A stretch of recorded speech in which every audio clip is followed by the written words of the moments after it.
All right. Starting off Urban 101. When did y'all start? 2012. Yeah, 2012. 2012. What was the reason why y'all started? Did y'all feel like it was a need for what y'all was doing, or was it just a personal passion, or what? Man, I would say it was a personal passion, and we actually wanted to try to figure out some type of business we could do to bring in some money, pretty much. Okay.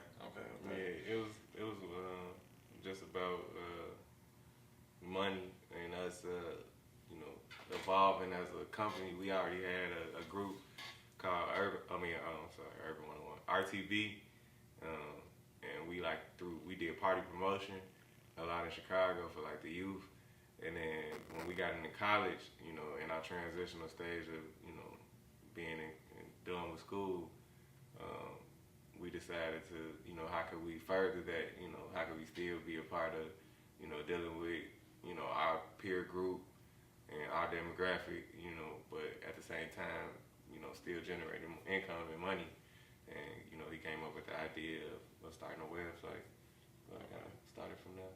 So you say your demographic, like what do y'all feel like y'all target audience is though? Like who are y'all speaking to with Urban 101 Started off specifically Chicago. Started off pretty much Chicago. And I would say the ages probably range from pretty much, I would say at that time about 16 to 25 at the time when we started. And that was in 2011. Now, kind of really trying to cater towards from 16 on up to 30s and 35, pretty much. We're not trying to just... We're trying to find a way to tap into every, to a wider demographic, I'll say. How do you do that though? Like, is it just like content? Yeah, content.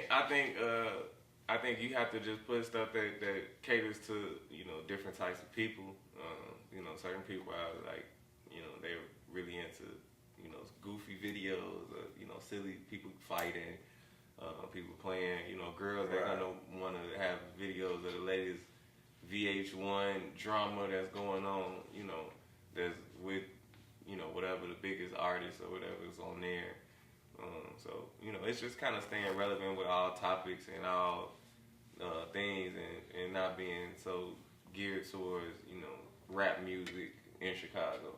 We kind of just tried to open up the market to a platform where we could, we feel like we had different type of things that, everybody could view. You know what I'm saying? It could be tasteful.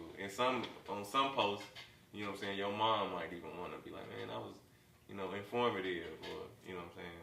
Right. Just having something for everybody, having a diverse catalog. Yeah. I understand that 100%. So 2012, when y'all started at a different time in Chicago. Chicago just was on fire at the time. I think right now we still got artists coming out. We still got Cowboy, we got Dreezy, we got a lot of new shit going on. But it definitely wasn't. It was definitely different in 2012. Like, what can y'all speak to as far as like what we was then and where we at right now? 2012, I would say we were at our all-time high. I would say we were, especially as Chicago and as far as our basically company, Urban 101. We had interviews with Chief Keef, Lil Reese, actually Dreezy. We loved performing at different parties. We had Spenzo. We had Tink, Fredo Santana. Young Chop. Anybody? I would probably say it's LEP. I don't really think it was no Chicago artist, to be honest with you, at that time that we didn't interview. I can't really think of one I could say. Okay. Yeah. I can't think of one. How was y'all getting these positions though? Like them some good, like some nice positions to be in. It was a lot of it was just peer group. It was like a lot of connections through, just being the age that we were. Like a lot of the parties. Parties. Everybody wanted to perform at our party, and I would say this too about our parties. I don't think we had. I don't want to put nobody's business out, but most artists pretty much performed at our parties for free, pretty much, to get started, pretty much. So we had Chief Keef's first performance. I don't think we had Lil Durk's first performance, but he used to perform around 4 different parties. We had Dreezy, Spenzo, Tink. Shout out to Dirk, man. He always been King Samson. He performed at a lot of our events for us. Like, we had pretty much, I know I'm forgetting the names, we pretty much had, I'll say every Chicago artist performing at our party, pretty much. We had G Herbo, Lil Baby, we had everyone, pretty much. That's dope. That's dope as fuck. So y'all was basically like a platform at a time where everything was just building on the foundation, like starting to materialize. Like, you know what I'm saying? Y'all was like one of the first platforms of this era, pretty much, especially of the social media era.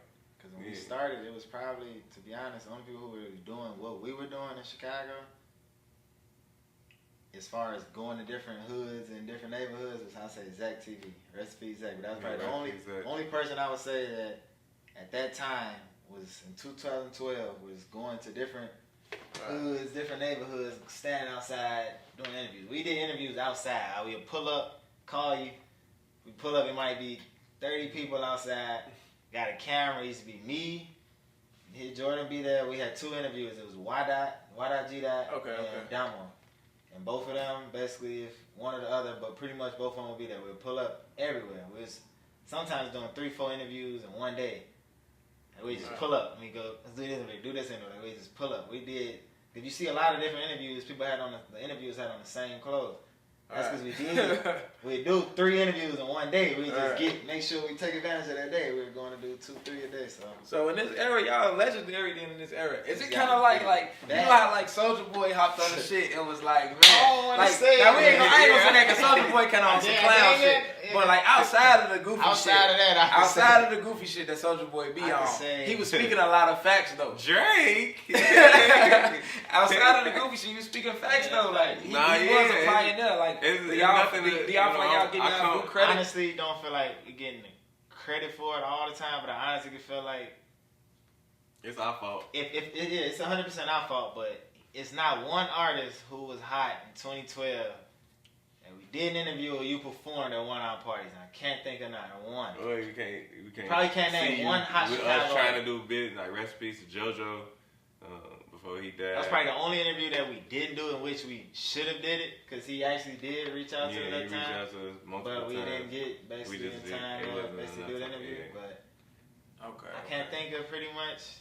Do y'all ever have any issues with that? Like just pulling up in different neighborhoods and haven't had any problems. I don't really just like to do that pretty much, but at the time we never had any problems. We were basically pretty much cool with everybody. So like I said, you show love and you get the same type of energy back. You know where you at. A lot of times people, you pull up to these different neighborhoods, they really gonna fuck with you because they excited that you coming to interview them. That's what it was. It was like, man, these people wasn't getting any type of recognition from, like all of the main websites that were like for Chicago. It was kind of like the hipster. You know what I'm saying? Was the cool kid. You know what I'm saying? Like Face Show Drive, Ill Roots, and it was Elevator. But they were just on Ruby Horny. And Ruby Horny. And Face Show was the biggest at that time. In 2012 for sure. But that's who we pretty much wanted to go above, but they didn't really tap into the market that we were going into. They were going into the Chief Keefs and the O Blocks. Like I don't got nothing against like different artists, but they were more into like the Vic hipster, Mr. Rocky Fresh, Chance, the rappers. Yeah, even though Chance is y'all was in the hood, baby. So many words, like y'all. But it was a market for it. You know what I'm saying? I felt like it was. That's probably who we didn't interview. We never interviewed Chance the rapper. We never got Chance. Never got Chance. Never got Big Mensa. Did we get? No, we did get. But they wasn't even like 2012. Chance probably was. He was out at that time. He was out. But he wasn't big. Yeah, he was doing like the way he ran his operation. He was doing more shows and stuff like up north. I remember I used to see him at the Subterranean up north on Milwaukee or whatever street it's on. Like he used to like perform up there, do a little stuff up there, but it wasn't like he wasn't performing at Adriana's. You know what I'm saying? So, all right. Do y'all feel like everybody kind of keep it thorough with y'all though, as far as like, just maintaining those relationships after people take off? Like, no, not really. I mean, for the most part, I feel like certain people do. When we see each other as love, but like I said, it may not be that they not trying to help us. It could just be their busy schedule. But I will, that's what I said earlier. I don't know if we got it on this one, but I said shout out to Dirk because with everything that he's got going on, he's been the most consistent out of the people who like got notoriety or fame, and like who are still like, man, like even though we not. No major platform or nothing. He'll still, if he ran into us you know, he would still show us love and, you know, help us out in a way, you know, in whatever way he could, you know, within means. But I definitely say he was like the most, you know what I'm saying, thoroughest out of all the artists that we have. You know, but that's not to discredit nobody else, you know what I'm saying? I still feel love and, you know, from a lot of other artists. You know what I'm saying? It's just like, man, they on a different scale now, you know what I'm saying? They doing, who knows what they doing, so, you know what I'm saying? It just is what it is. So, like, it was a time, because I was just thinking about y'all pulling up in these different neighborhoods. And, like, I know that y'all, you say y'all ain't had no problems with y'all, like, individually, but, like, it was a time, like, in 2011, 2012, I was fucking with the music video shit. Like, I always kind of been savvy with the camera shit. I was fucking with music videos, and I was just doing I did, like, some recorded King Louis show. I was doing some shit, like, recording nigga shows and selling them to performance because they had nobody there to, you know what I'm saying? So that's how I was getting money. But I was also just shooting niggas music videos, and I pulled up on 75th and Walcott one time. I'm shooting a video, and shit got crazy. Like, I'm shooting a video, it's a nigga out there that they don't want to be out there. And I guess somebody called somebody, and everybody's sitting on the porch, sitting on the front porch, and I'm like shooting this shit, and I'm facing them, they sitting on the porch, and the nigga come from behind me blowing at the niggas that shoot on the porch, but he's standing right behind me, so he's shooting over my head. Oh, yeah. You feel me? I ain't had So, that like, one. zip through the gangway, some shorty get hit, like a little boy got hit, everybody, the door locked to the house, so everybody got to come off the porch, come down towards the shots to go around the crib, and shit just got crazy. Like, we did have some. I had situations. We where had. I haven't had nobody shooting over my head. I can say that. Yeah, when nobody shot, but we did. We was on 50th and Peoria for a video shoot. I don't even know if we was doing a video shoot. But we was over there for Ain't nothing happened already. They started shooting, but that's why we ran. We ended up having to run in the back of the alley. The people who had guns, they started shooting or started running out to the street or something. But it was just a gun. It was like a party, and they wanted to do a video shoot. So we came. It was like a little block party or something. We came to do the video shoot, and then they told him to move. When we first got there, they told him, "Don't park right here," because what they say, they like, "Don't park right here." They like, yeah, 'cause somebody might shoot from over there, so your car might get hit. Right. You know what I'm saying? So he's like, alright, that's kind of, you know what I'm saying? Like, it's a little bit hot over there, so then we moved the car, and then we was just over there, and then so they just start shooting. Like, I don't really know what happened or who they was or whatever happened, but you know what I'm saying? They started shooting. We just ran in the back of the house, but I mean, it wasn't no big deal like how you said. It wasn't nobody shooting like directly behind. That was my last video, bro. It was over after that shit. He was traumatized. Not even that. It was just like, bro, it ain't worth it. Cause like my big thing with artists at that time was that nobody wants to be creative. Mm-hmm. So I had a bunch of ideas. Yeah, everybody just want to be in front of a camera and do it how you homies. And we gonna turn up in front of the camera and pull the guns out, point them at the camera and all type of dumb shit like that. So like for me, I just had so many ideas I wanted to get out, and it was just like, the problem. You ain't necessarily gotta do my idea, but let's do something though. Yeah. And nobody wanted to do nothing different. They wanted to be Keith. They wanted their whole image to be Keith image. Yeah. And it just was like, I'm cool on that shit. So I retired from all that shit. I was done. Probably have more run-ins with the police shooting videos than anything, I would say. What's that like? Like, basically, police come, keep telling you move around. You don't I didn't have the police actually delete footage off of my camera. Yeah. Wow. So they taking the camera to And it was actually would have been a video that would have I feel like would have had a lot of views. It was actually a Lil Bibby video. We shot it. We were shooting, it was probably at 5, 6 in the morning, I'll be honest with you. And I don't know why we were out there that late, but it was like 6 in the morning. We outside on 79th and Essence or over there, about 30, 40 of us. Police pull up. I think I might have recorded the police car. I don't know for sure. That might have been why they tried to get on it, but I think they would have got on there regardless. They said, come here. They said, let me see your camera. They go to it and they delete. You should have popped the SD That's why card I only had one. That's why I see a lot of people now, they bring 2 SD cards to like video shoots. So police try to take that one, they just pop another one in and let that be the SD card they got to delete. Like, I kind of wish we still had that video to this day, because that video, for sure at that time, was it? I don't even remember, to be honest with you. I don't even think that song might even got dropped. I just know it was a song a little bit that we did like We was staging like a fake little robbery and stuff like that, and we was recording it outside, and the police came later on that night around 6 o'clock, and they took all the footage pretty much.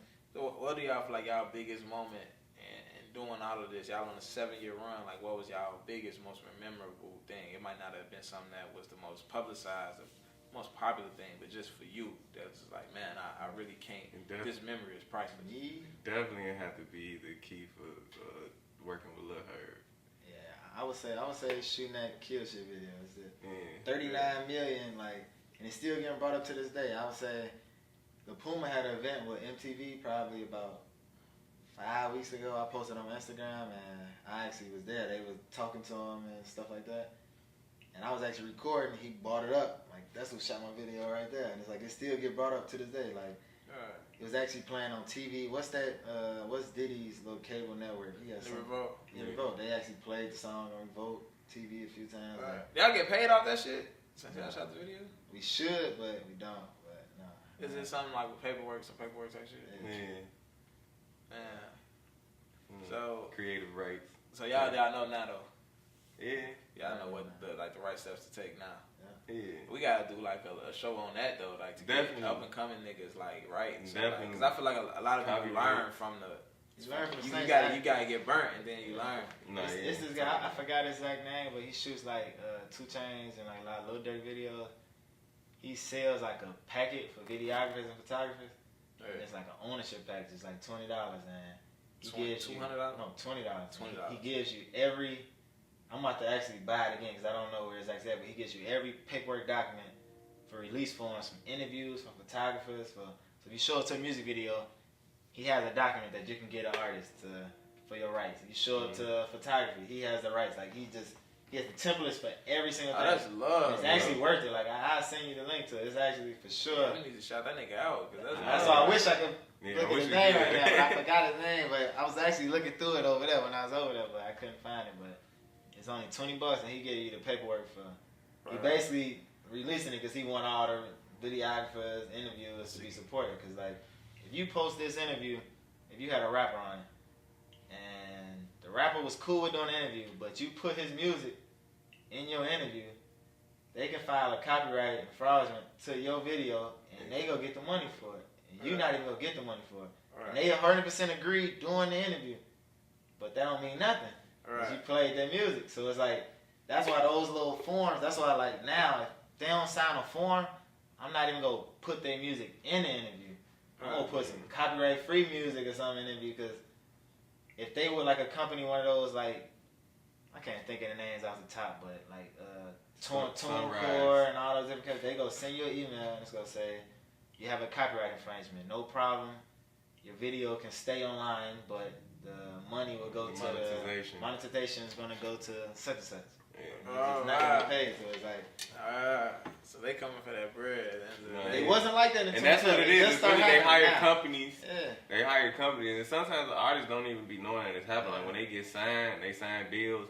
It's like under you being signed to that company. That company's job is to go find all of the money that you're actually creating. You know what I'm saying? And they actually tunnel it back towards them. So sometimes it might be a situation where they had a good relationship with the person who they did that with, and it don't necessarily be them trying to get down on you, but it be the company that's money hungry, that's behind them, that's paying another company to look for any type of ways where they making money off of it. No, we need that, and they don't care if it's $50. And it's 100% new. They weren't really doing this back in 2012, 2013. Man, I don't knock it, because if I was an artist, I would be one to try to get money. You wouldn't really want them people to get paid off of it. If you could be getting, you know what I'm saying? But it's certain lines that shouldn't be crossed either. So I feel like now, just on like interviews, when you put music, if you put any mainstream artist, pretty much it ain't even Nas now. It got to the point where it's not even mainstream. It's not even mainstream. They could blow up. Yeah. They could blow up. You know what I could pay saying? TuneCore $20, maybe $50, $100, and they would be just go out there and look for anything on YouTube with more than 15 seconds of my audio in it, and they gonna come for it, and they gonna take the money from it. And you can do a dispute. You might win a dispute, But if you lose more than like 3-4 disputes, you gonna get a flag. You get like 3 flags, they gonna delete your channel. So it's like sometimes the people with the video, you think like, man, is it worth it? Do I want to risk getting this flag? Sometimes you know, like, man, I own this. I'm not for none of that. Like, and then you go send a dispute back, and then most of the time you gonna be good. Like the company go release it, but pretty much that's why that paperwork. That's why I'm saying like those documents come important. You send that straight to the company. This person signed off on this. They can say that they don't want you to. They don't even got to be a song. They can say that like this. They can say they don't want you to use their voice.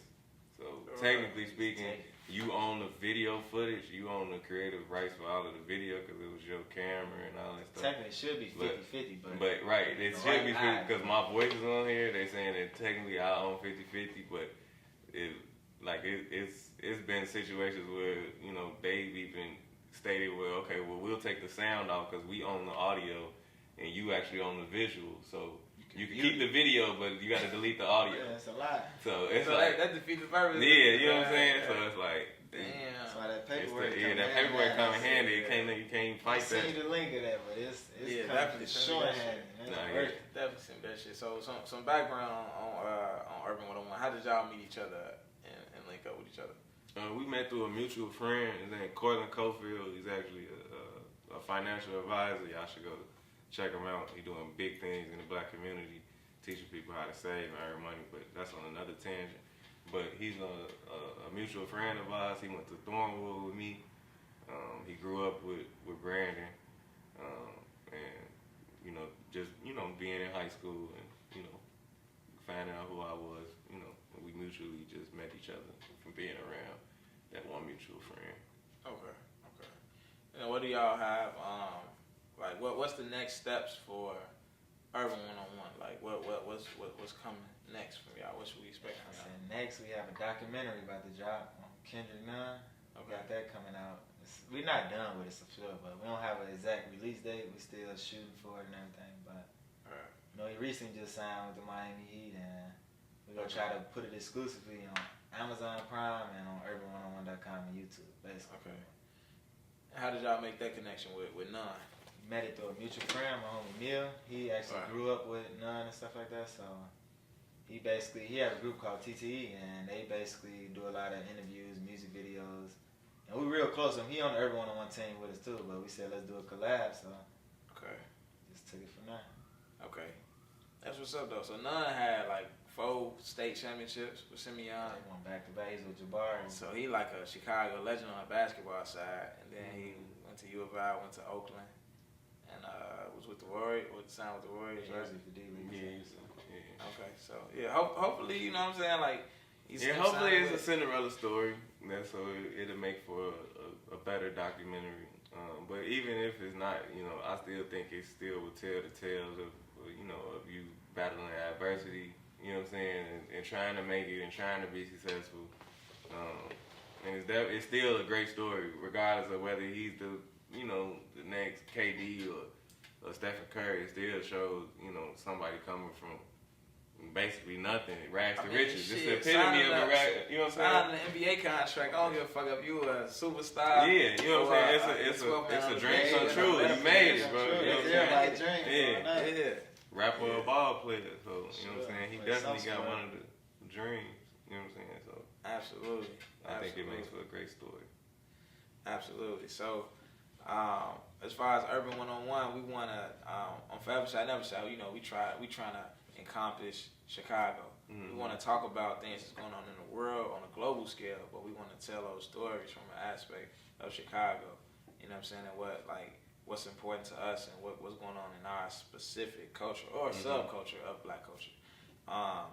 So in doing that, you know what I'm saying, we want to bring as many people from Chicago on the show, whether it be black entrepreneurs, black, you know what I'm saying, like media platforms, whatever the case may be. So we want to do an Urban 101 segment. You know what I'm saying? We want to, Urban 101 is posting all of the hot shit that's going on in the culture, politics, as you stated, like, you know what I'm saying, just to grow the audience and all those things. So a thing where, y'all pick a topic and me and my team just go in on this shit, and it's sponsored by Urban 101. We just, you know what I'm saying, do something together to put that energy out there to the culture. Nah, yeah, I'm with it. I'm definitely with it. Anything that advances us makes us better. So we don't need no politically correctness. For everyone on one side, do we? Because you know we get raunchy. We get wild. Yeah. Okay, cool. We talking some bullshit. We already been getting some flack for some shit that we said on y'all already. But, that's what's up though, man. I definitely, you know what I'm saying, appreciate the support, man. And we like often people talk about Chicago being a crab in the barrel, having a crab in the barrel mentality. I only been at this shit for about 2 months, but we've been getting a lot of love. Like everybody we've reached out to and showed us love is, you know what I'm saying. It's even people that's from Chicago, that's from other places that see what we doing. Like I mean, they're from Chicago, they live in LA, they live in other places, and don't know us personally and see what we doing, and you know we talk to them and things like that, and they support what we doing. But you know, you had Juice WRLD on Breakfast Club maybe a week ago. Yeah, he was saying that. Yeah, he was saying like Chicago has a crab in the barrel mentality. What do y'all think about that? Yeah, I think it pretty much is like that, but you know, it's to each its own. I just think people it's just one of those situations where they want to see you doing good, but never better than them. Absolutely. You know what I'm saying? So they want you to do well. They don't want nothing bad to happen. They wish you luck, but you know, at the end of the day, it's like, man, like people don't want more fortune for others than they want for themselves. They, you know, it's kind of a selfish way of being, but you know, that's just the mentality that Chicago, you know, lives off of.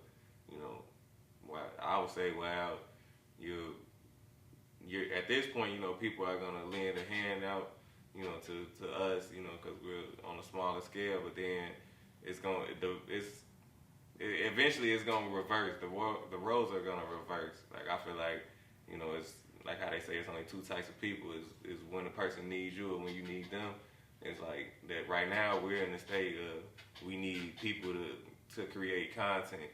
But then in one day it's gonna be, man, people gonna be coming to every one-on-one and for them to shine as, man, I need them to be able to get on. You know what I'm saying? Like it's like I need them to be my stepping stool to, you know what I'm saying, to actually be notified, you know, solidified in this rap game or, you know, in entertainment or whatever it may be. So it's like, you know, it just depends on which side of the totem pole you on, whether you need somebody or whether people need you. And that's just basically what it is, like, you know. But I do feel what he's saying, like, you know, it's so much senseless killing and, you know what I'm saying, all these, you know, negative things that are associated with our city. You know what I'm saying? It's like you can only look at it as such, but there are a lot of positive things in our city that are going on, you know, day to day that the world, you know, doesn't talk about or you don't see.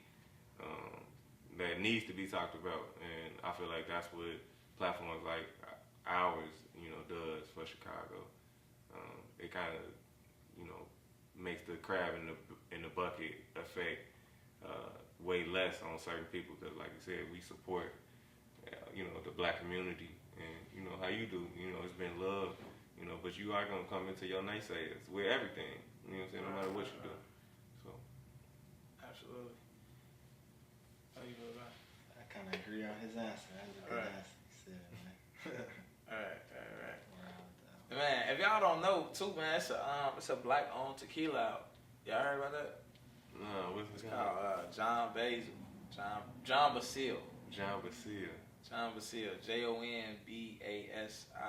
I think the next show we gotta have get some of that on here. Man, I went to the store because they got the website with the locations on that, and I went to the store to get it, and that store didn't have it today. Oh, okay. Type of shit. But I definitely was gonna have a few bottles on that bitch. On this bitch, like. Nah, yeah, that definitely whatever part two may be. It's a young motherfucker our age though, like the nigga kind of young. You know what I'm saying? Like he went to tried it before. I ain't tried it yet. To be honest, I don't care what it tastes like. Right. I'll mix it with some shit if it's garbage. I ain't gonna lie to you. I'm just drinking just to support the culture and be like. I feel like when people do something that big, especially somebody our age, I couldn't even imagine how to start your own liquor. So when I hear shit like that, it be like I'm gonna support it regardless. It could be boo-boo. Like, you know what I'm saying? I'm still gonna, like, at least look like I'm drinking this shit. Like, post that picture. That's amazing. That's definitely that shit dope, man. That shit dope. There's a lot of dope shit going on in the culture right now. Nah, yeah, definitely. Absolutely. But I definitely appreciate y'all coming on, man. Is there anything else y'all want to have people look out for? Just say log on to urban101.com. Yeah, follow us on definitely. Instagram, Follow us on Twitter, Instagram. Facebook at urban101. Yeah, man. Support, man. Black-owned businesses, man. That's about it. Keep the marathon continue, man. Not to sound cliche, but keep Nipsey motivational, you know what I'm saying, spirit alive, man. For real. Absolutely. So, Urban 101, forever shy, never shy. Catch y'all later.